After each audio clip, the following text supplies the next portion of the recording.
Hello, this is Introduction to Values. Classical Art Education Center is a Blue Ridge Academy's approved vendor. Before we go into drawing where we're also shading with light and shadow and working with that, we need to try to understand how in general all the values are working. And so for this lesson we are already setting it up as what we're going to draw in the future, but first we're starting with all black paper. Why is it good to start with all black? Some people really struggle a lot to understand how the light and shadow works, how to shade it, how to get that proper balance between what is dark enough and what is light enough, how far apart they are. So in this exercise, you're starting with all dark, but your subject matter is made out of everything white, and the light is very strong. And the light is done in such a way that the top of the cube is the brightest, right? This is where the light is most direct. Therefore, the table is also same parallel surface to the top of the cube, so that is also one of the brightest. And then we will be looking for which part of the cylinder is the brightest. And therefore, it gives us this for more of your medium tones. And then there are stronger shadows here that are shadows because they're turned away, those parts of the cube and cylinder turned away from light, and then there's this cast shadows. And then the background, as you can see already, it's a teeny bit darker than the flat surface of the table, right? Because it's going vertically. The angle of light is considerably different than on the flat surface, so this is a little bit darker than this. And this is where, if you start with all black paper and then you start adding more light, you can more effectively work toward lighter, leaving whatever you think should be a darker, right? And then we'll reverse the process and actually do all the nice, straight, exact drawing with all construction, and then you'll be shading it. Alright, so what is the darkest? But all of those shadows, right? Now if you look at those shadows in the still life and you look at them here, you can already tell that they are lighter, right? They are not as dark. And if they are not as dark, that means everything can be shaded somewhat, right? So just so we don't lose it, because I drew it with a very light white pencil, so I don't lose my shapes when I give a very light shading, I'm going to just go over those areas that are the lightest first, and I'll tune down the shadows a bit later. So if you get your drawing slightly messed up to where it doesn't look super precise, that's not a big deal. This is your preliminary sketch before you do your actual still life. So it just needs to be accurate enough to look good, otherwise you can go ahead and be sketchy. So the goal here is the values, not the accuracy of the drawing. It's nice to have, but it's not the goal.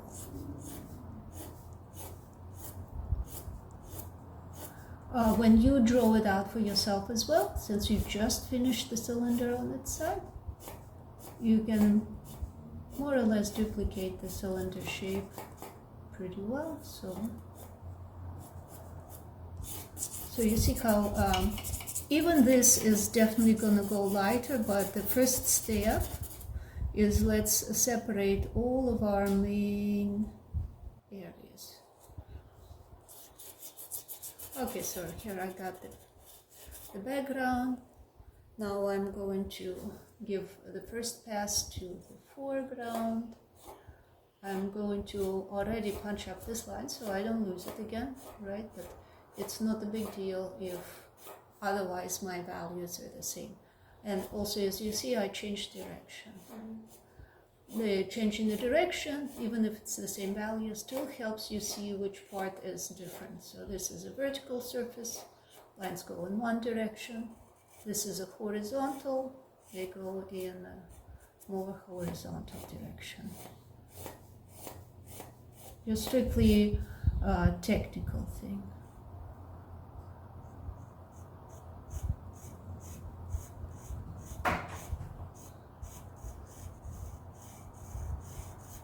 But look what happens, just giving it the first pass with values is already creating a three-dimensional effect. Mm-hmm.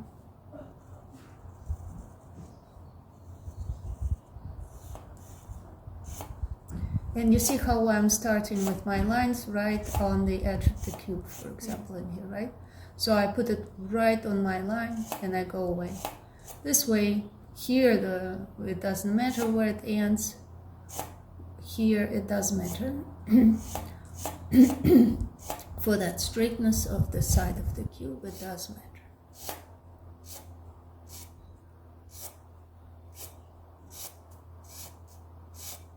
All right.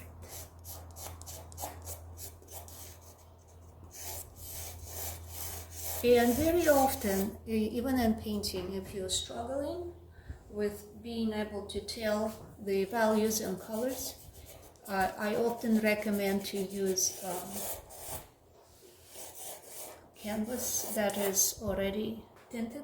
Sometimes they sell gray canvases.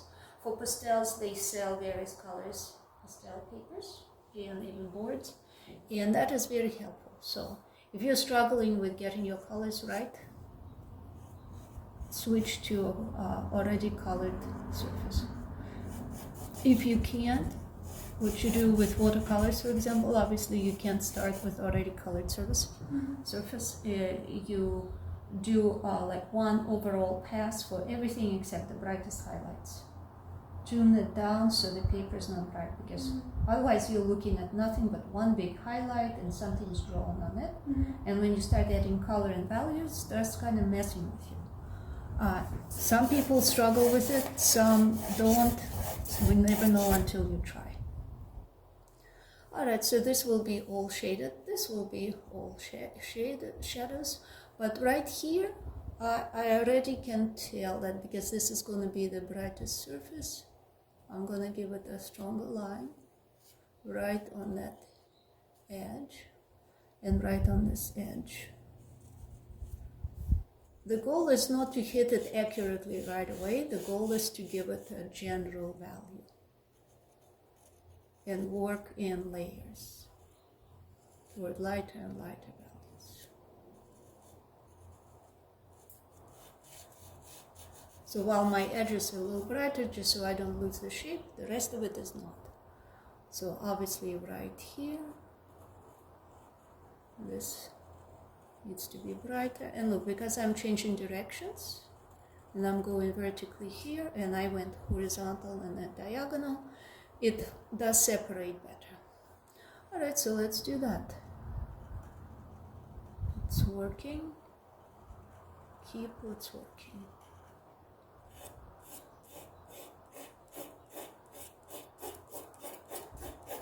So the very first step here, if you stand way back and you look at your objects from the distance, it will be very hard to tell the background from the table, from the shapes themselves, and that is a good thing. So that's how you want to do it.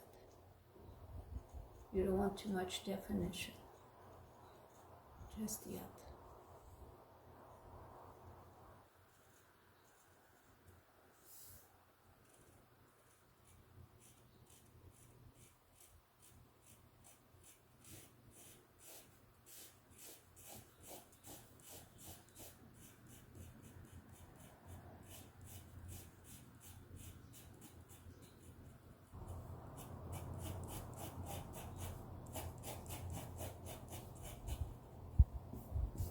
Alright, that's all the first step.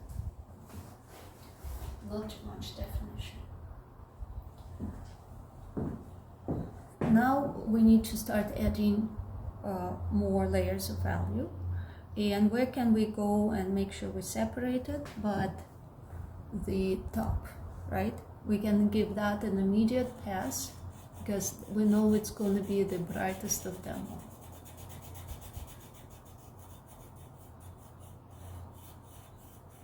Okay. Now it's separated from here, and it's definitely separating from there. What else is very similar? But the table, right? So let's brighten up the table, give it more value. So this is our second step.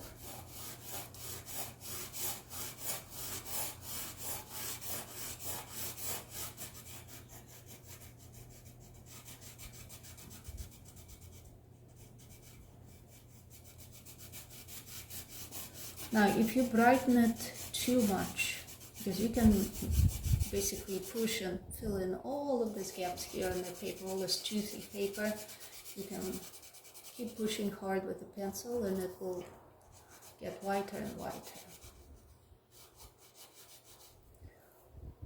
But we don't want to push it all the way yet. Why not? Because we're still going to paint more and draw more. Right. We need to build up. Calibrate our relationship between the darkest darks and the lightest lights, right? It's that fine-tuning. But for the beginning, there's the least amount of fine-tuning. We're going from the very, very general, first all black, then basically black and light gray, or not very light even, but dark gray, the first pass. Now it's the next step towards like a little more definition. We're pushing those values more apart. And where else does it look as bright as the top and as the table? Kind of like here, right? So I will go right here.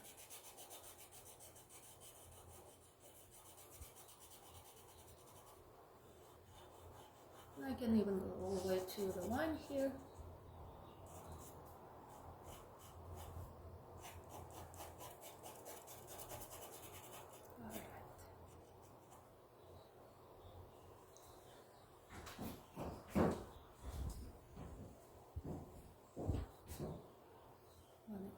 Shadows more defined.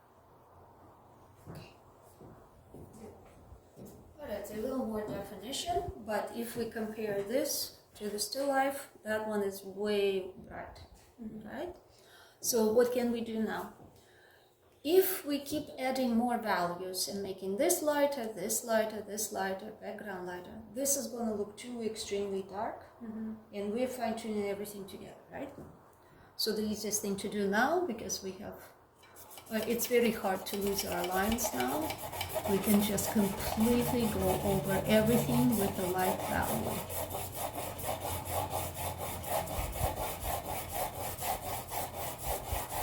In watercolor, this would be equivalent of what? Going over a different color, so that the shade might be different. Right. Right, just like we did with the blue cloth, right? Okay, I'm trying not to lose my lines, but this is good. Now it kind of looks very foggy. And now we can start adding higher, lighter values, right? Where are the values different? This now starts looking too similar to here, right? That means we need to lighten it, keeping this the darkest. So again, I'll change direction. I will push a little harder. That fills in more gaps in the paper, in that tooth. So I don't lose this. I'll make it brighter right now on the border here.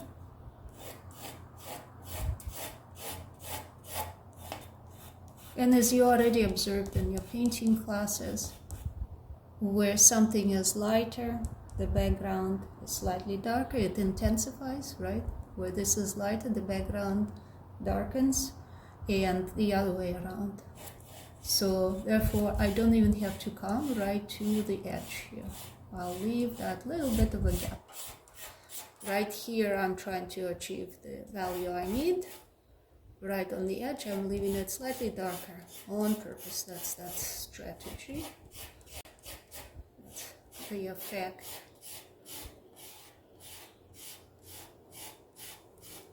Same thing with the cylinder.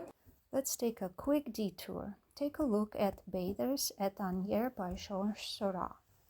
Do you see how he darkened the water value around the flesh tones directly in the sun and lightened it considerably right next to the shadows in the flesh tones? If you pay attention, you will see it in many, many paintings. It doesn't just work with the bodies, it works with any other object. So here we are focusing on the same effect on a very simple still life with geometric forms.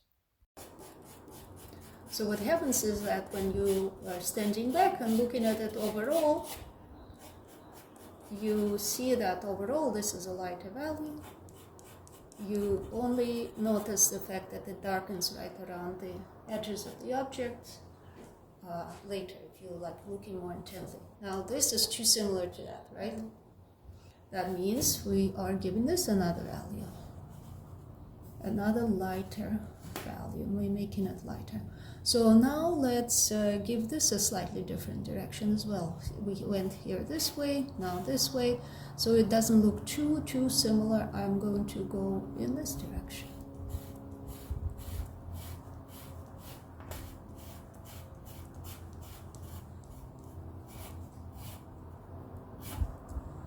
And so what is happening here, obviously this is slightly darker than the table. So therefore I can go right to the edge, push real hard, because this is where my whiteness intensifies, right? The lighter value becomes the whitest, brightest, right where it meets that slightly darker value.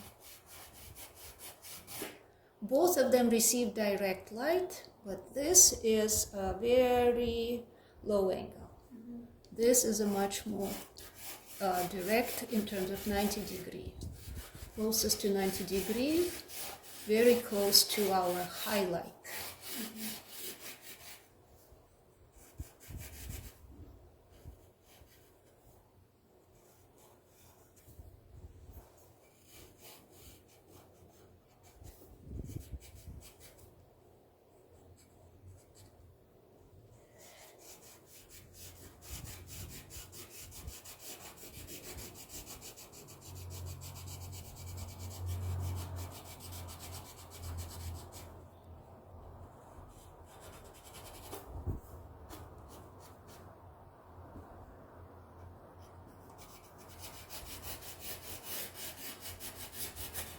Let's not waste our pencil on going further down. This is good enough. Now our top needs to match, because we know that we see this value, and in the middle here are as the same brightness. Let's achieve that brightness.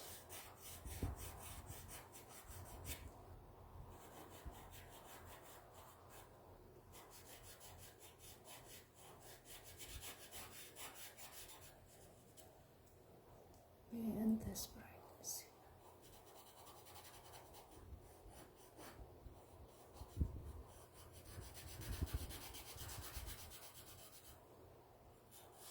Change direction, go with the linear direction of the cylinder.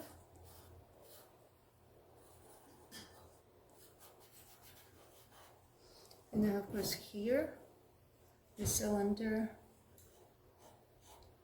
ends and there is a bit of a shadow underneath it, so you can cover this up with your medium value. That should be at this stage about the same as this medium value. So let's do that. Okay, so the next thing to think about, if this is medium value, what does it do in terms of becoming, where is it becoming the brightest, more intense than the darkest, right? So if this is brighter than this, the brightness, the lightest value becomes right in here. It intensifies where it meets this edge. But as this value goes up, it also becomes slightly darker when it meets this light, right? But then something else happens, that this edge here seems to be brighter than, a lot brighter, right on the edge with the shadow, right? Mm-hmm. And so somewhere in here, it becomes a transitional space. So essentially, you look at this side and you're seeing that on this edge, this medium value is the brightest. We can push it, but not quite as bright as this. That brings the edge toward us. And at the same time, it's the darkest right in here, right?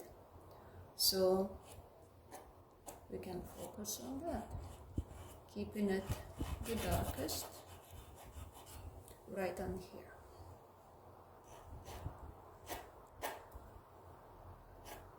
Here I don't want to come right here because I don't want it to look very bright. And where does it start to obviously change? Almost like through the middle and slightly arched. That's how I see it.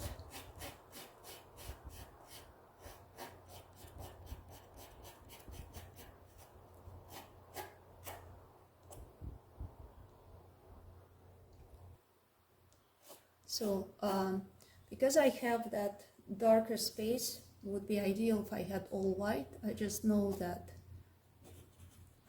how the ideal will look, so I will make it the brightest, like this.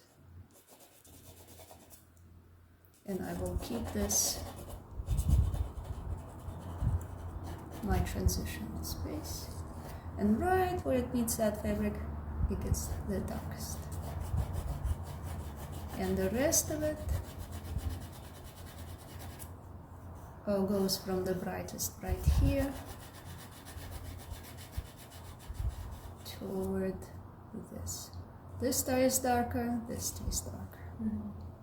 And you can see that it stays darker right up to the edge, right? Alright, so now let's compare this, the brightest, with our medium. It's a bit close together in value. Do you see that? Mm-hmm. It's definitely slightly darker, but it's a bit close. So just so we don't lose sight of our relationship of what is lighter and darker, I'm gonna give this one more. Yes. See, now I'm like pushing with the pencil right deep into all this. It's okay? Yeah, it's okay.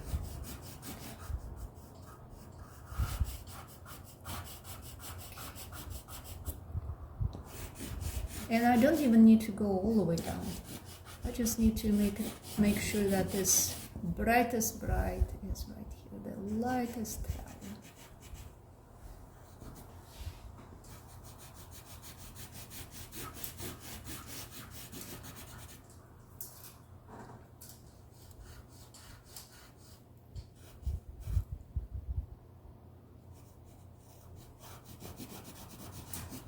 Alright, so this is good. Now I will make sure that this stays the brightest, the whitest, right on the edge. This edge is doing the same thing, but as it goes, it just becomes slightly less contrasting as it goes into the depth. This is the brightest, strongest value, lightest of all, of the whole top. And as it goes away from us, it becomes a little less lightness, right? It becomes a little less light, slightly darker. So I'll leave that. And the same thing is happening here. The brightest, the strongest, lightest value is right on the edge here of my... And it even kind of comes down, even though it's already starting to be other values. And on the edge, it seems so bright. And then where it goes away, it stays bright, but as it goes toward the back, it starts to lose its intensity, right?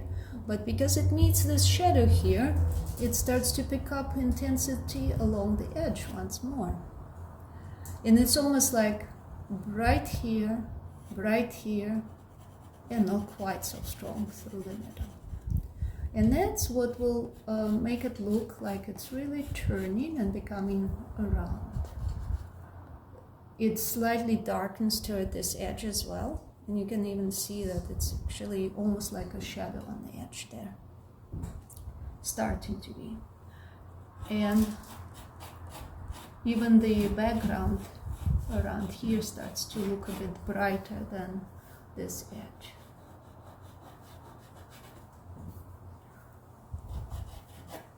But not so in here. Here the background is definitely darker than this. Add a little more values here, but not pushing all the way to here yet. Now I'm comparing how this corner looks to the cylinder disappearing behind, and it's fairly bright. This darkness, this cast shadow, they all make it look brighter, but not as bright as here. That's where we are starting to do our fine-tuning. All right.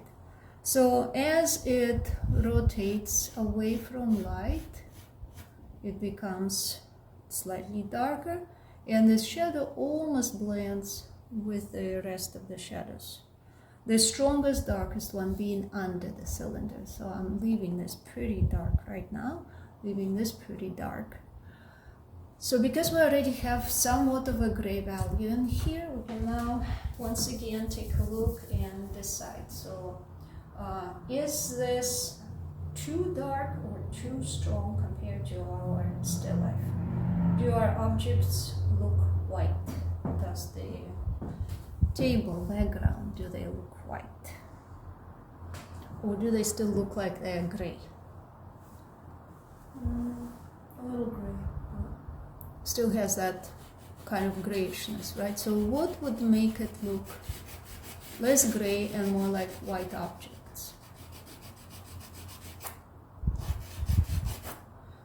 If we defined the difference between these two shadows, one thing, if we added a little bit more of a reflected light, because all of this brightness here and all of this brightness here reflects in here. You're looking at that cube and you're seeing it, right?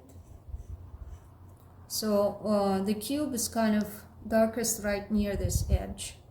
Then the shadow becomes darker.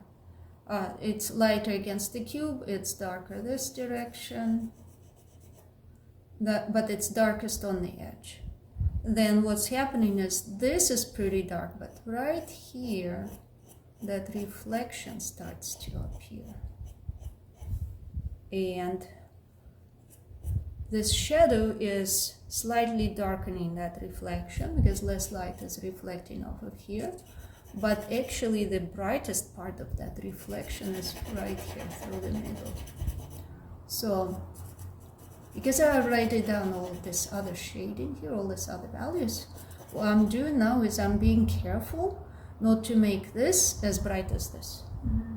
If you're shading it, you're looking at it, and you're thinking like, it definitely needs to be brighter than this.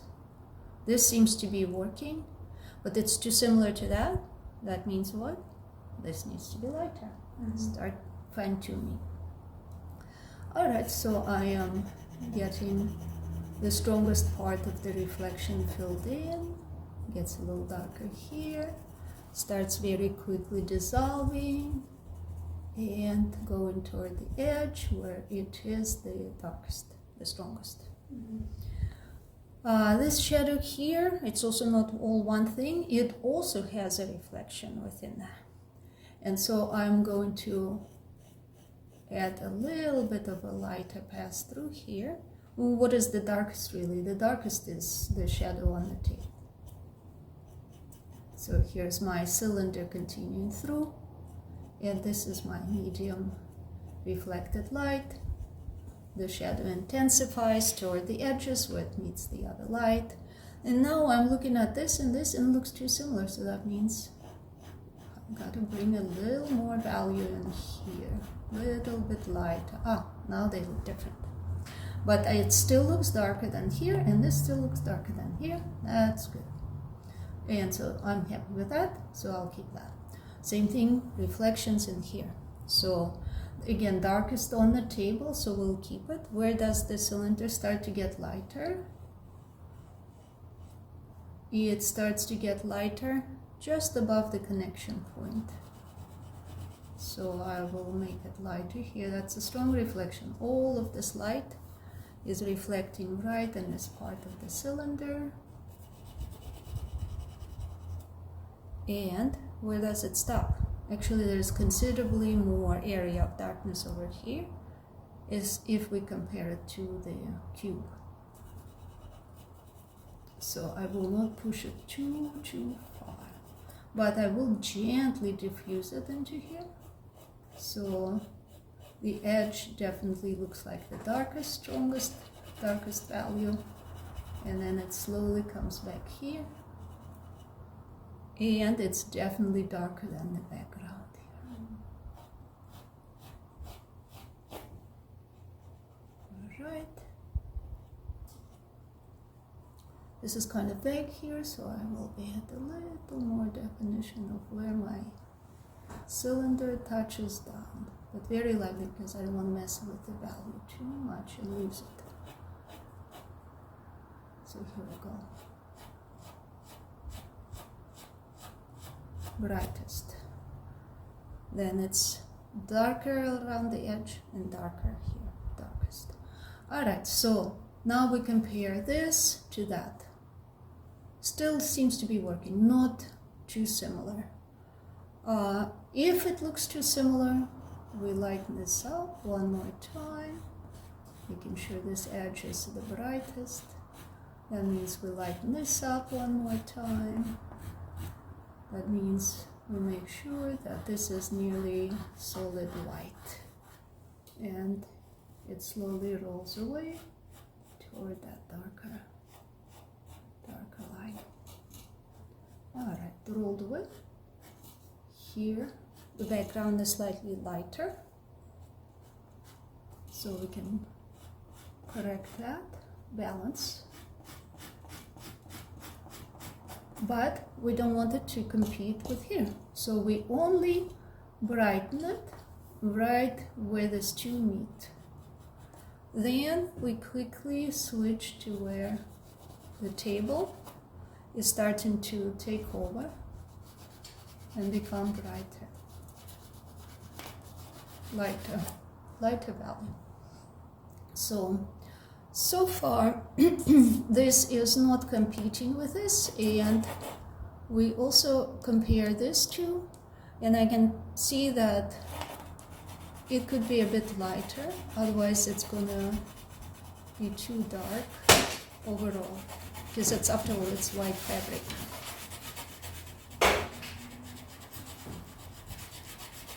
But again, we don't need to like push it everywhere. It doesn't have to be shaded everywhere. We just go over some main areas.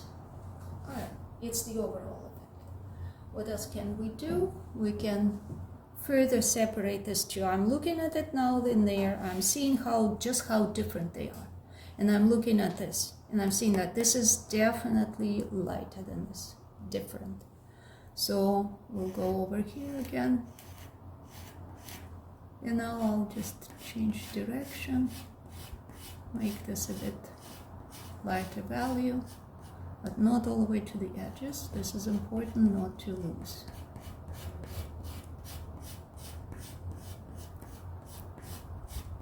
The overall effect is such that it still doesn't compete with that.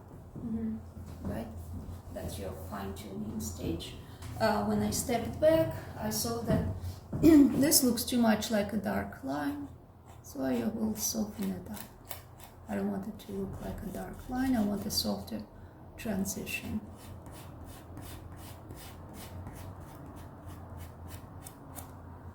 Alright, so now we're starting to get really close to where we are capturing all the proper relationships in values. The main thing is just how far away is this from the darkest one, right? That gap in light. If I give this a bit more, and making it diffuse toward the back. It still looks brighter than the back, which is good. This already I think pretty much pushed it as far as I can, as far as my pencil will do. And you also need to know what your pencil can do, right? You don't want to start shading, leaving something too light in the shadow, and then your pencil can't go any whiter.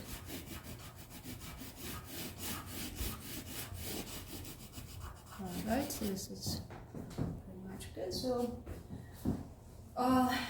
from what you see, do you have any questions, suggestions, something that you would see that doesn't quite make sense to you? For now, no. No? I guess when you start doing it, then all the questions will suddenly arise, right? So I just lighten this up just a tad.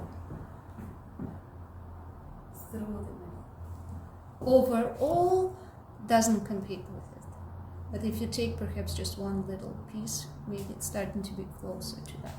Mm-hmm. But that is to intensify that bright reflection that goes through the middle. Mm-hmm. Alright, so basically that's how you go through this process, and it helps you solidify in your mind just exactly how far away you can push those values. Once you did it from black to white, you will then reverse the process and do it from all white to black, Mm-hmm. right? To as dark as you can go.